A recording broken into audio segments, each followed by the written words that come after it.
Ok. Bom dia a todos mais uma vez. Bom dia, Ana. Obrigada por ter aceitado o nosso convite. Hoje vamos estar aqui com a Ana Rainho, que é investigadora do CE3C, da Faculdade de Ciências da Universidade de Lisboa. Ana, quando quiser, pode começar.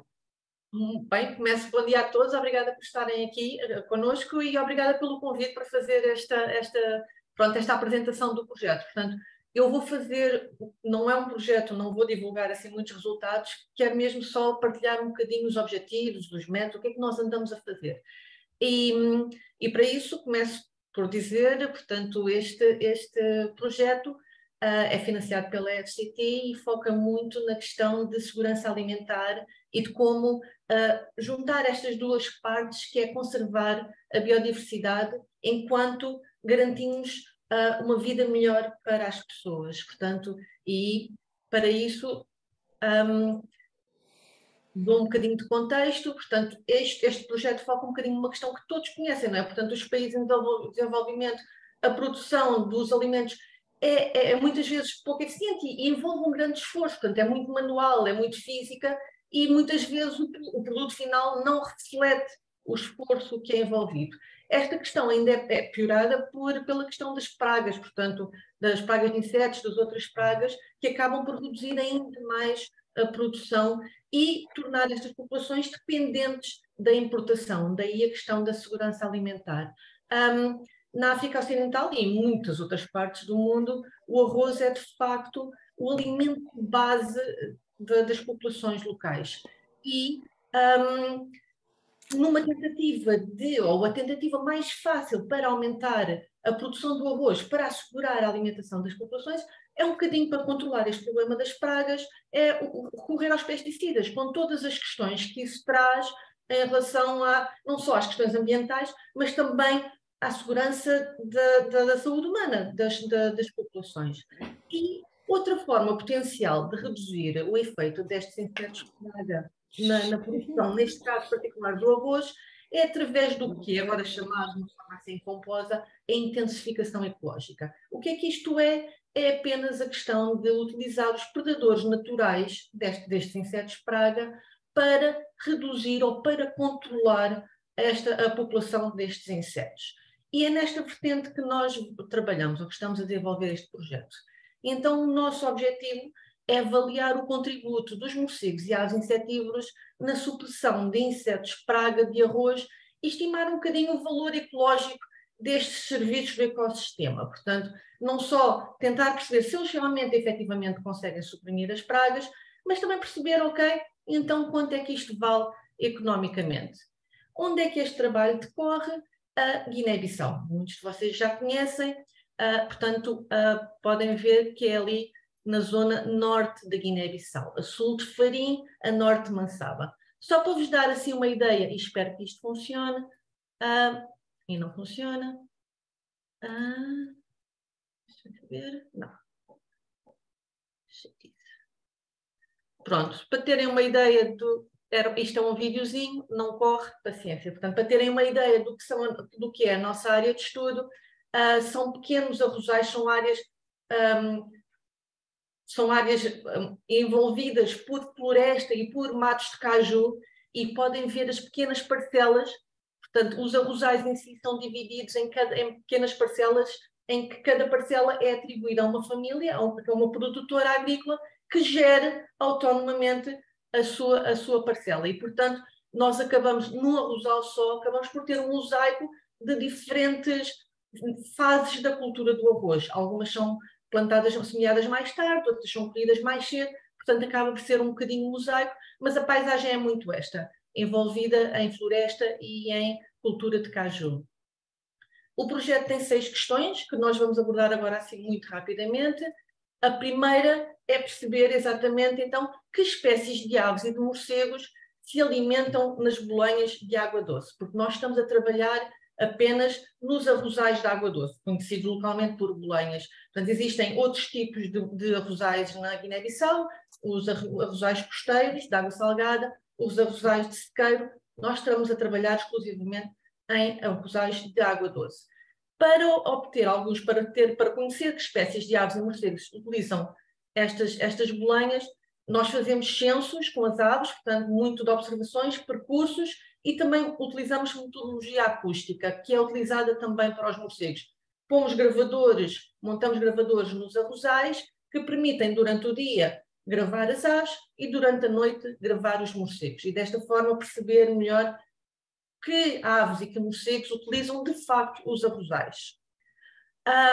Os insetos também são avaliados, quer através de percursos, quer através de armadilhas amarelas de cola, que podem ver aqui, e que também acompanham todo o ciclo do arroz, tal e qual como os percursos para as aves e para os morcegos.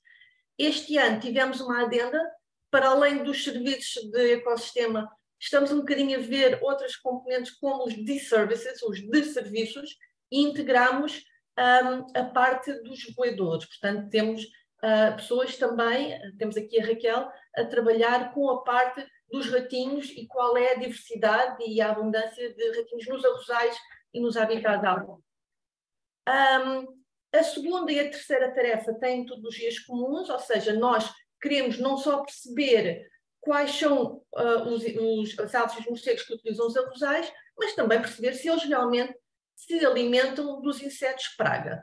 E também queríamos perceber um bocadinho a dinâmica de predador-presa utilizando redes ecológicas. Portanto, para obter esta informação, o que nós fazemos é capturamos mesmo os animais. Portanto, colocamos redes nos arrozais durante o dia e durante a noite, capturamos os animais que caem nas redes, estes são recolhidos, são depois mantidos em sacos de pano lavados durante um bocadinho, até eles defecarem. Portanto, recolhemos depois os dejetos, que são mantidos em frasquinhos de álcool, que depois vão para o laboratório para identificar as espécies de insetos ou espécies de insetos ou outros portanto, elementos que eles possam comer. Esta análise genética permite não só identificar os insetos, como também confirmar a identidade, não tanto das aves, porque é mais fácil, mas dos morcegos, que têm ainda a taxonomia muito pouco esclarecida na África Ocidental. A terceira tarefa pretende perceber, então, qual é o impacto destas aves e destes morcegos nas pragas do arroz, se algum, não é? Portanto, que é esse o nosso objetivo. Para isso, foram montadas o que localmente são conhecidas por tendas, portanto, são áreas de exclusão, são pequenas áreas cobertas por rede anti-ave, portanto, que foram montadas antes da sementeira do arroz e foram mantidas fechadas durante todo o desenvolvimento do arroz. Estas eram abertas apenas quando era preciso fazer a monda, quando foi feita a sementeira, durante a colheita ou então para fazer a recolha dos dados. Dentro destas tendas e nas zonas de controle, que são zonas do mesmo arrozal, mas a alguma distância, mas dentro do mesmo arrozal, era avaliado o dano que os insetos causavam. Portanto, o que é que nós esperávamos aqui? Que dentro das exclusões onde os insetos têm acesso, mas que as aves e os morcegos não têm, ou esperávamos que houvesse mais dano nas plantas e, finalmente, uma menor produção do arroz. Estes dados ainda estão a ser analisados, portanto, teremos resultados em breve. A tarefa 5 pretende um bocadinho avaliar, então, a questão económica, portanto, quanto é que vale este serviço feito pelas aves e pelos morcegos na economia do arroz. Portanto, tentámos perceber um bocadinho qual era a cadeia de valor da produção de arroz, que percebemos que é muito simples naquela região da Guiné-Bissau, porque o arroz é praticamente todo consumido pelos produtores e fizemos inquéritos e reuniões de grupos focais com os produtores de arroz. Portanto, os inquéritos tinham aqui duas vertentes, era perceber quanto custa produzir o arroz na região, e depois tinha outra vertente também, que era a questão e a importância dos animais, que valor é que vocês, os produtores agrícolas, dão à presença da fauna silvestre, não são de todos os animais, mas da fauna silvestre, nos arrozais. Portanto, estes inquéritos foram feitos nas 6 tabancos, nas 6 aldeias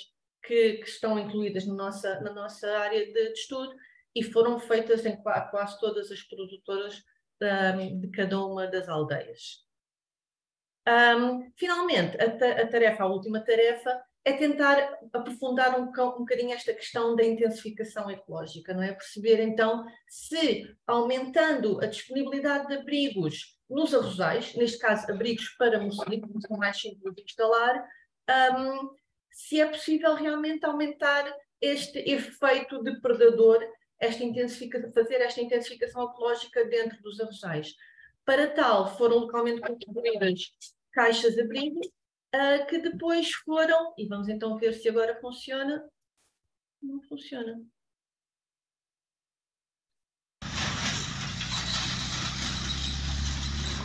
Portanto, isto só foi possível realmente com a nossa equipa de colaboradores, que foram absolutamente fantásticos, e que montámos, portanto, conseguimos montar 14 caixas de abrigo, na realidade 14 pares de caixas de abrigo, em diferentes arrozais em toda a região.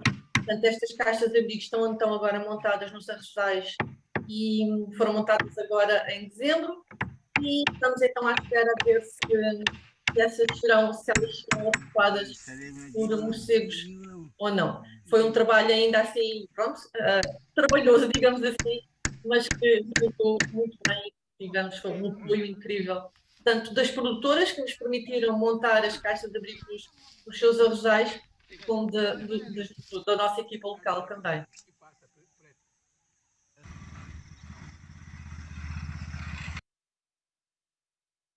Agora, apresentando só alguns resultados muito, muito preliminares, portanto, nós estamos ainda a analisar os dados, estamos agora cá todos, e voltamos em junho, julho, e só para terem uma ideia, portanto, já temos o top 20 das espécies mais comuns.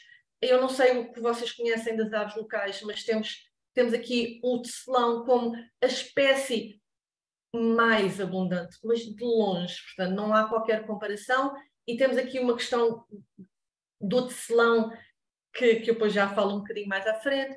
Temos outras espécies que são claramente insetívoras e temos também algumas espécies granívoras. Temos também já alguns resultados sobre como cada uma das guildes alimentares, ou seja, os granívoros, os insetívoros, os predadores, portanto, como é que as aves variam ao longo, a abundância das aves varia ao longo do tempo, ao longo do ciclo de produção do arroz. E em relação aos morcegos insetívoros, também já sabemos que o morcego da casa amarelo, ou o amarelo da casa, é o mais abundante de todos, claramente, ou pelo menos é o mais capturado. Temos outros morcegos mais pequenos, portanto temos uma diversidade já muito grande também de morcegos insetívoros que realmente se alimentam nos arrozais daquela região. Também já conseguimos perceber que os morcegos são particularmente ativos sobre as bolenhas, algumas espécies um bocadinho mais sobre o caju, mas realmente a bolenha e mesmo as zonas de pousio são pontos, principalmente quando têm água, são pontos de grande atividade dos morcegos. Portanto, existe aqui um potencial do efeito de predação. Não sabemos ainda se eles realmente comem as pragas, porque ainda estamos à espera dos resultados do laboratório, portanto, os dejetos foram todos para o laboratório e ainda temos que receber esses resultados, mas pelo menos que eles são bastante ativos sobre os arrozais, isso é uma verdade sem dúvida. Os insetos também já temos alguns resultados, temos ainda alguns problemas a resolver quanto aos insetos, também já falarei à frente, particularmente porque os insetos são um mundo em África, não é? Um mundo muito pouco conhecido, é muito difícil identificar, são muitas, muitas, muitas espécies diferentes, uma abundância muito grande, portanto, é assim, é uma área de estudo absolutamente incrível. Em relação aos resultados da economia do arroz, o que é que nós já sabemos neste ano e meio que trabalhamos lá? O arroz de água doce em Oio é produzido exclusivamente por mulheres, portanto, os homens quase que não entram nos arrozais. Começa agora a entrar um bocadinho com as multicultivadoras, que, pronto, um bocadinho da mecanização da produção, essas são geralmente controladas por um homem. O arroz que é produzido nestas culturas é consumido, ou seja, não é vendido, não é partilhado, não é guardado para semente, é consumido pela família da produtora e é consumido em 3, 4 meses. Portanto, depois de todo o trabalho que é produzir aquele arroz, que é um trabalho realmente muito duro, as mulheres andam com água pela cintura durante grande parte do ano a fazer a monta, descalças nos arrozais, debaixo de um sol de 40 graus, e depois o arroz produzido chega apenas para 3, 4 meses da família, portanto é realmente uma questão de reduzida produção, e depois o resto do arroz que é necessário para a família durante o restante ano é assegurado pela venda de caju. Portanto, a economia das famílias daquela região continua a ser muito, muito dependente da venda de caju, que é uma venda de exportação e que, portanto, está extremamente dependente também dos preços do caju no exterior. Para além de que a rede económica de vendas, a cadeia de venda do caju é muito injusta para o produtor. De facto, eles muitas vezes trocam uma saca de caju por uma saca de arroz, quando nós sabemos que o valor do caju, quando chega cá, e do arroz, é completamente disparo. Portanto, o caju é caríssimo cá. Finalmente, os pesticidas ainda não são prática muito comum na região de Oio, também porque as associações de agricultores locais posicionaram-se um bocadinho contra a entrada dos pesticidas naquela região, mas os pesticidas começam de facto a entrar no país noutras áreas e começam a causar problemas. Portanto, já há relatos de animais mortos, tipo peixes e anfíbios mortos em zonas onde foi colocados os pesticidas. Os pesticidas não são regulamentados ainda na Guiné-Bissau, são comprados em misturas a partir do Senegal ou da Guiné-Conakry e muitas vezes sem instruções de aplicação e sem conhecimento de quando devem ser aplicados ou dos cuidados da sua aplicação e, portanto, é um risco que é uma questão que tem que ser abordada em breve no país. Em relação à sensibilidade das produtoras, notem que o que falámos foi sempre com mulheres, em relação à vida silvestre, aos animais silvestres nos arrozais, a primeira resposta é muito óbvia, os animais são todos maus, portanto, não há um único bicho que seja considerado que, pronto, este pode ser, a única coisa positiva que foi referida foi que os excrementos dos morcegos poderiam ser utilizados como fertilizante para as hortícolas, nem era para o arroz, era para as hortícolas, que eu não consegui perceber bem de onde é que veio esta informação, não sei se de outro projeto, não sei se é informação ancestral, mas que eu achei muito curioso, de facto. Todas as restantes espécies ou destroem o arroz, ou comem o grão, ou pisam, ou amassam, todas. Portanto, o único que não teve resposta nenhuma de que causava dano foi o hipopótamo, porque de facto não existem hipopótamos naquela região. Porque se calhar se nós fôssemos para as zonas mais costeiras, o hipopótamo aparecia como uma espécie também que prejudicial ao arrozal. Podem ver neste gráfico que realmente as aves, numa escala de 0 a 3, as aves são de facto o que as produtoras agrícolas consideram o pior dos animais nos arrozais. E, portanto, isto mostra um bocadinho que antes de qualquer tentativa de intensificação ecológica ou de qualquer pretensão nesse aspecto, temos que trabalhar ainda com as populações e, de facto, a verdade é que eles têm alguma razão, porque há, de facto, espécies granívoras e nós observamos espécies a comer arroz, não há qualquer dúvida. Mas este é o aspecto mais óbvio, portanto, a parte dos insetívoros, das aves insetívoras e do efeito das aves insetívoras ainda está muito escondido no que é o efeito das aves granívoras. E, portanto, tem que haver aqui ainda um trabalho com as populações prévio a qualquer tentativa de intensificar a produção ecológica. Um bocadinho de desafios que tivemos durante o trabalho, portanto, esperados e não esperados. O primeiro é, de facto, como eu já referi, os insetos, não é? Não só perceber o que é que são, mas perceber mesmo quais são os insetos com praga. E mesmo as produtoras não sabem, portanto, para elas, como eu disse, todos os animais são maus para o arrozal, portanto, dizem-nos que o arroz, que os agapanhotos são, que os coleópteros, pronto. E também há aqui uma questão, porque as produtoras chamam tudo que é inseto ao bicho pequeno é bicho, não é? Portanto, passa tudo por bicho e é um bocadinho difícil então distinguir quais são os bichos. Portanto, e também é uma coisa que temos que fazer, que é perceber realmente quais são os efetivamente são praga, que causam mesmo dano no arroz. Temos alguns suspeitos, muito pela bibliografia, mas essa questão ainda se torna aqui um desafio de perceber realmente o que é que causa o dano no arroz.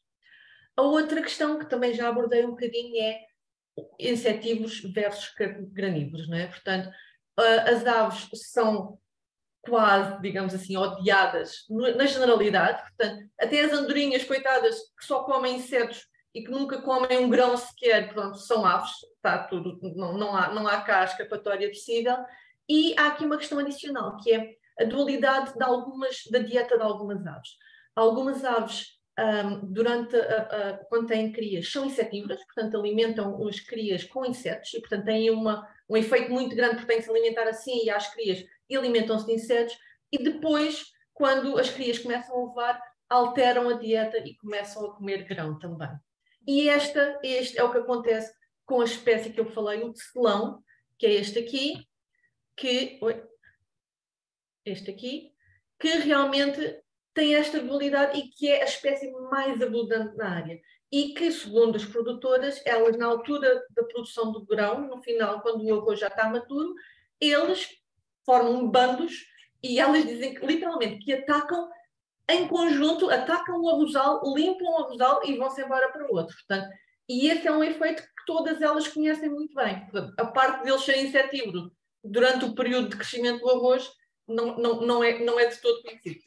Portanto, temos aqui este desafio que é, ok, então temos que tentar perceber como evitar que as aves façam este efeito de predação também do arroz e tentar ganhar o benefício da parte insetívora das aves, que também é um desafio, e mais ainda, e este nós não estávamos à espera, que é há uma diversidade muito grande de variedades de arroz utilizados na área e que as produtoras também não conhecem e que as associações agrícolas também não conhecem. O arroz ali é partilhado, é dado, portanto, nós quando perguntávamos às produtoras então qual é a variedade de arroz que utilizam, e elas começavam-nos a dar nomes e até que nós percebemos que eram nomes de pessoas. Portanto, elas atribuem o nome da pessoa que lhes deu o arroz ao arroz que é plantado. Portanto, acabamos por não ter informação nenhuma sobre as variedades que são produzidas. E há diferenças, claramente. Portanto, no mesmo arrozal nós conseguimos ver que no mesmo campo há diferenças de crescimento de diferentes plantas. E isto dificulta-nos imenso o trabalho porque é uma variável que nós não conseguimos controlar e que nos faz diferença, portanto, obviamente, nos resultados. E, para acabar mesmo, acho que está dentro do tempo, quero dizer que este trabalho obviamente não é meu, não é? Portanto, é de muita gente e tem muita gente envolvida. Eu não tenho fotografias de toda a gente, portanto, quero só partilhar aqui algumas. Há muita gente a trabalhar no campo, tanto locais como pessoas de diferentes universidades aqui em Portugal, e dizer, pronto, que temos o financiamento da FCT e que temos a CAFO envolvida, o IBAP também local, depois temos a Universidade de Coimbra, a Universidade do Porto, a Universidade de Lisboa, e se quiserem acompanhar os resultados do projeto e o acompanhamento, o desenvolvimento do projeto, temos um Twitter, temos um Instagram, temos o site também, Rice Gardens, portanto que podem realmente visitar. Ele não é tão atualizado quanto eu desejaria, porque não tenho muito tempo, mas está lá a informação de base. E aqui está, todos bonitos, parte da equipa deste ano. Se tiverem quaisquer questões, estou então a dispor. Obrigada, Ana. A apresentação foi excelente. Mesmo, muito obrigada. E agora colocava dava já a palavra ao público. Se quiserem podem pôr a mão no ar ou ligar o microfone, também não somos assim tantos, e fazer as questões que quiserem. Peço que se alguém quiser falar, que ligue a câmara, por favor.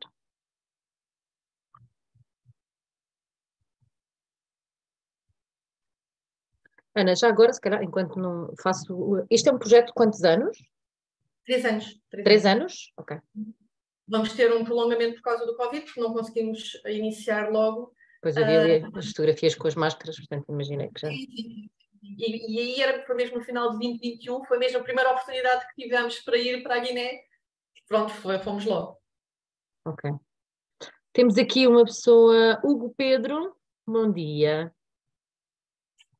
Bom dia. Estão-me a ouvir? Estamos. Podes falar. Olá, bom dia a todos.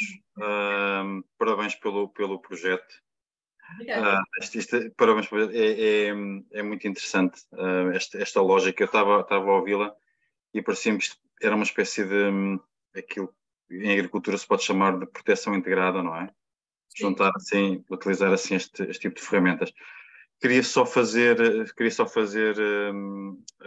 dois comentários. Eu não pensei muito bem no que vou dizer, mas pronto, vou disparar, digamos assim.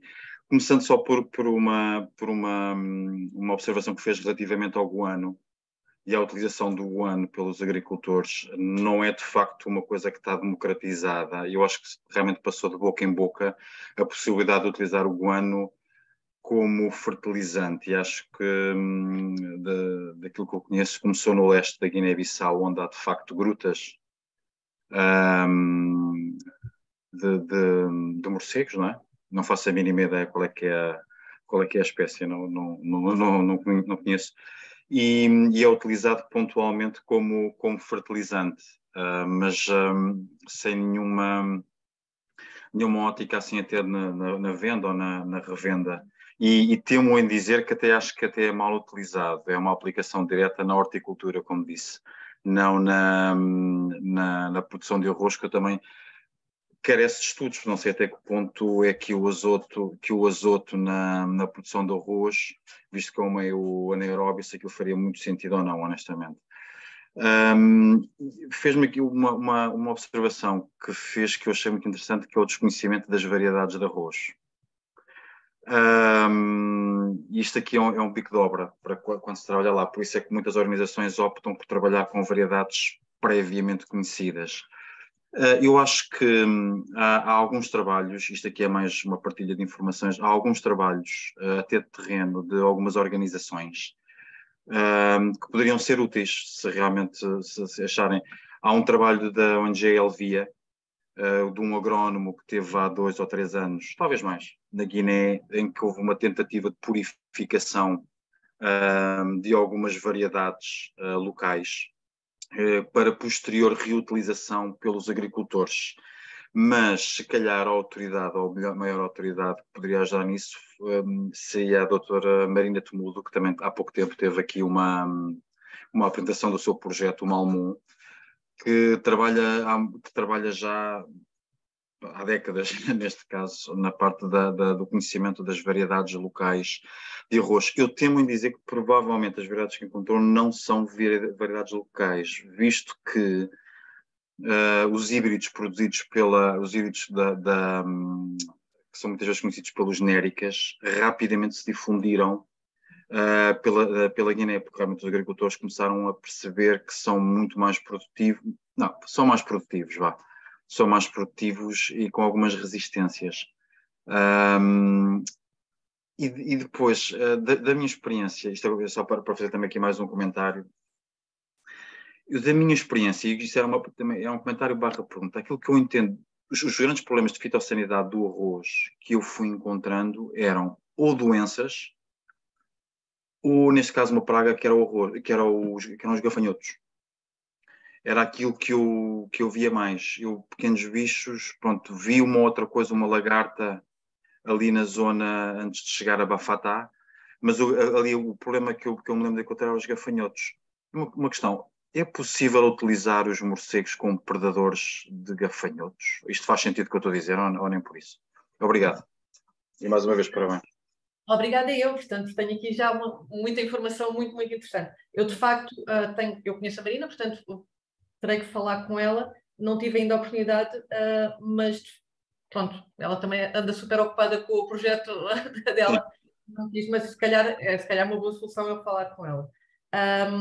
Quanto aos gafanhotos, portanto, nós já observamos, eu agora não sei, portanto, sabem o que são tetignídeos, não é? Aqueles gafanhotos verdes grandes, portanto, nós temos uma colónia lá próxima uma colónia de morcegos, lá junto ao sítio onde estamos a ficar alojados, e na altura em que esses gafanhotos verdes, ou grilos verdes, já não sei qual é o nome comum, eram mais abundantes, o chão da colónia estava coberto de asas desses bichos.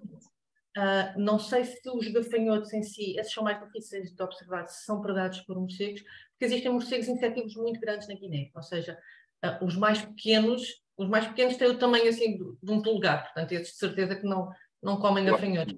Mas os maiores são predadores vorazes mesmo, portanto, são grandes e conseguem facilmente, não sei ainda, não tenho os resultados da dieta, mas em termos físicos conseguiriam controlar um gafanhoto. Se o fazem ou não, ainda teremos que responder. De qualquer maneira, do que eu tenho visto e do que eu tenho lido também, os gafanhotos atacam mais a parte vegetativa, ou seja, atacam mais a planta em si, não tanto o grão.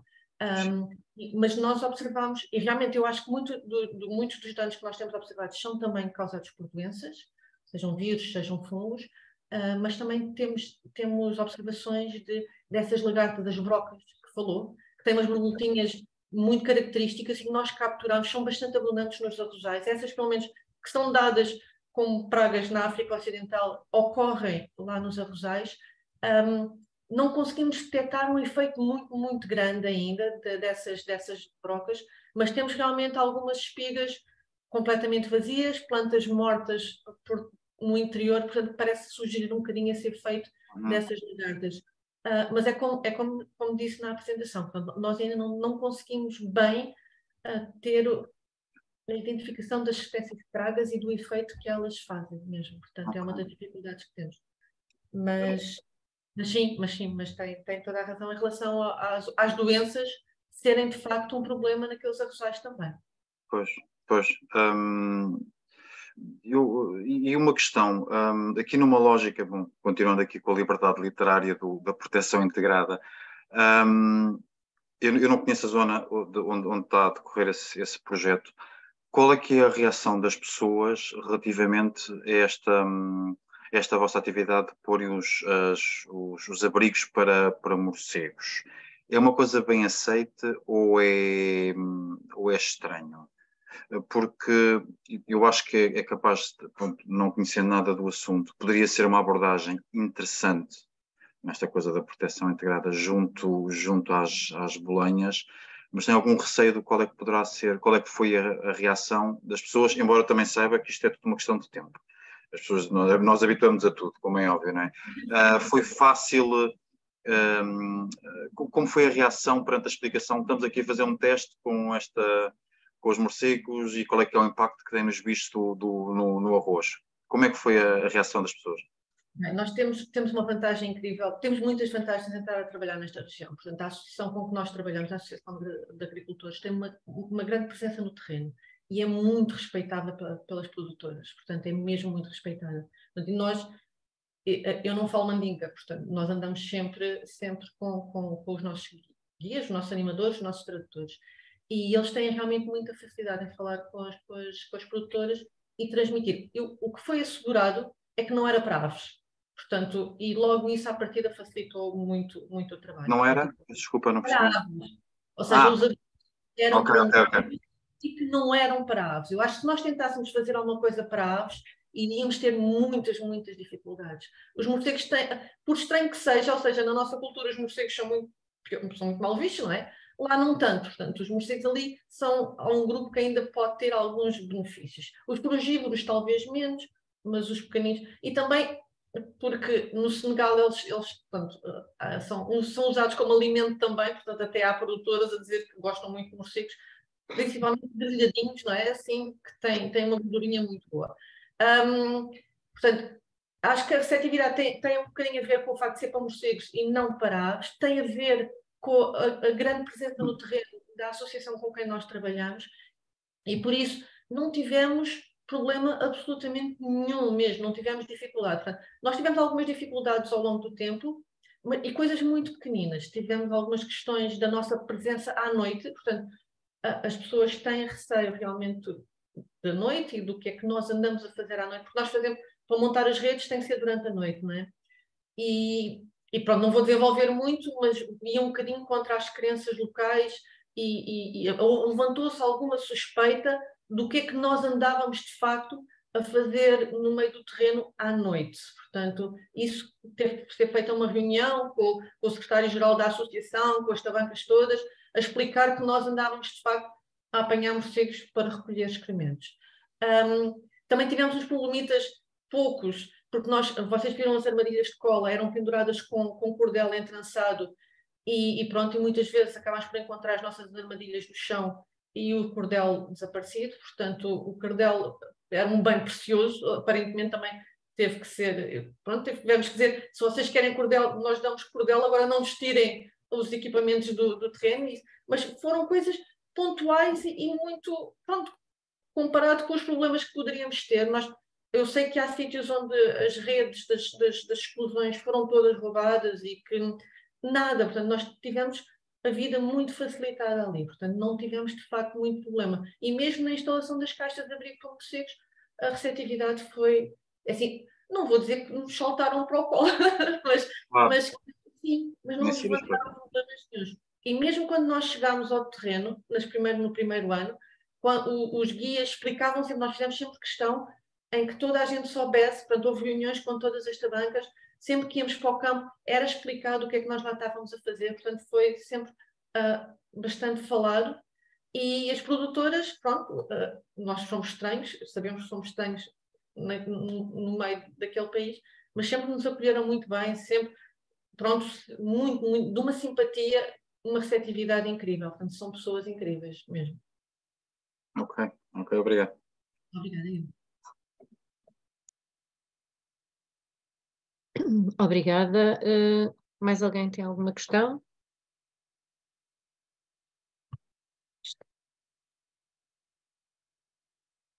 Podem ligar o som. Está tudo com vergonha.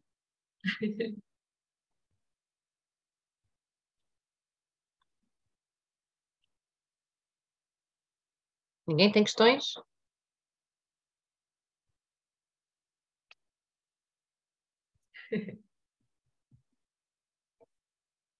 Bom, parece que não. Enquanto mais ninguém diz nada, eu aproveito para dizer que nós gravamos sempre os webinars e são sempre disponibilizados no nosso canal de YouTube, portanto podem revê-los. Deixa-me só interromper, eu estava a tentar ligar, mas estava em mute. Olá, Fernando, bom dia. Eu não tenho perguntas, mas não queria deixar este silêncio assim. Ana, acho que o projeto está espetacular. Gostei muito de ouvir. Obrigada, Fernando. Portanto, era só para deixar aqui o contributo positivo. Espetacular. Okay. Muito obrigada. Se algum dia precisares de ajuda, pá, conta comigo.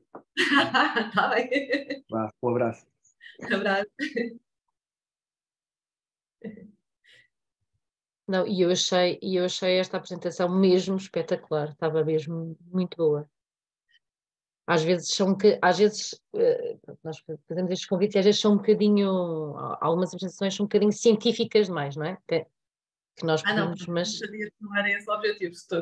Pois, mas às vezes, por exemplo, alguns alunos de doutoramento já fizeram apresentações, é difícil fugirem um bocadinho da apresentação científica e esta estava mesmo espetacular. Obrigada. Bom, se mais ninguém tem questões...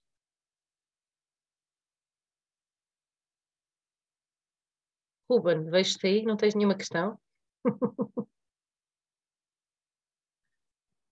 Por acaso até tenho. Estava-me a meter contigo. Agora... Não. Eu estava a sentir a provocação. É da parte sociológica dos inquéritos.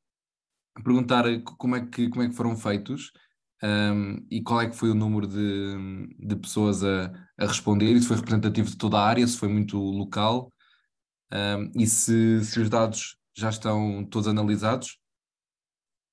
Portanto, é assim, sim, portanto, os inquéritos foi feito em duas fases. Portanto, foram feitos primeiro inquéritos, cada uma das produtoras, sozinha, sem ninguém à volta, sem ninguém a ouvir, para ela sentir a liberdade de dizer o que queria dizer.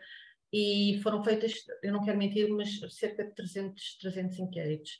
Que são 6 vilas, pequenas tabancas na área, portanto é bastante representativo.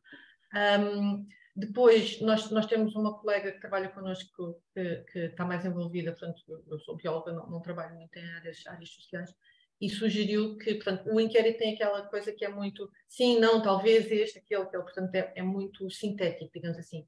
E ela sugeriu então que nós neste segundo ano fizéssemos grupos focais para complementar um bocadinho a informação, como ela dizia, para encher os espaços ainda em branco. E foram feitos grupos focais. Os grupos focais tinham 6 produtoras, em cada uma das tamanhos foram feitos 6 grupos focais, com 6 produtoras, sempre com um tradutor.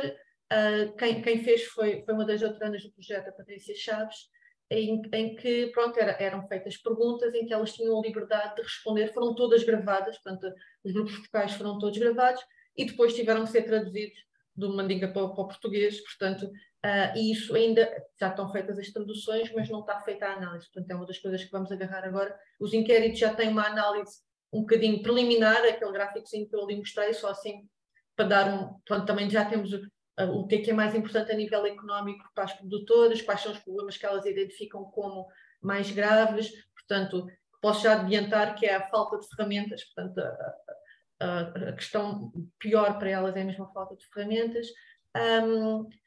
Temos alguns resultados assim, mas tratado, espero que para o meio do ano já consigamos ter resultados mais substanciais, mais datados, sim.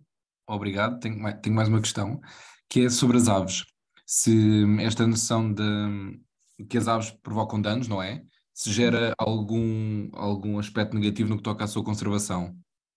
Olha, é assim, elas têm aquelas medidas tradicionais para afastar as aves dos arrozais, ou seja, põem miúdos a gritar nos campos durante o dia, ou idosos, portanto são as duas categorias que estão, ou põem espantalhos muitos também, espalham fitas elétricas, fitas de cassetes, sabem aquelas cassetes antigas, têm fitas espalhadas porque depois abana ao vento, batem panelas, batem palmas, fazem, pronto. Não é uma coisa, ou seja, não parece que cause muito dano às aves. Portanto, as aves, elas batem as palmas, elas afastam-se um bocadinho, as senhoras voltam costas e as aves estão de volta lá. Portanto, não só criam alguma habituação, não é? As aves acabam por aprender que não há ali consequência nenhuma para elas, afastam-se um bocadinho e voltam. A nível disso das aves, portanto, acho que das aves não há assim grande, porque os utilizadores são mesmo, estão habituados, portanto, as aves que utilizam os campos de arroz estão habituados à presença humana mesmo, portanto, fogem por um bocadinho, mas depois voltam. Talvez outras espécies, mais de mamíferos, tipo cervídeos e outros animais, talvez aí já se afastem mais dos arrozais por causa da presença humana, mas acho que as aves, por acaso, não parecem muito afetadas. Muito obrigado, Teresa. Acho que já não tenho mais questões. Obrigado, Ana. Obrigada por desculpa lá esta obrigação de fazer questões. Não, de todo. Eu estava-me a meter com ele porque ele tinha dito que tinha uma pergunta para fazer. Ok. E reforço o comentário da Teresa sobre a apresentação. Foi ótimo. Sim, estávamos aqui os dois a comentar. Pronto, se não houver mais questões, última oportunidade. Pronto, então não há mais questões. Mais uma vez, Ana, muito obrigada por ter aceitado este convite tão em cima da hora e espero que o projeto tenha bons resultados e que depois continue o seu estudo. Muito obrigada. Obrigada a todos, um bom dia e até para o mês que vem, para quem quiser. Ok. Obrigada, Ana.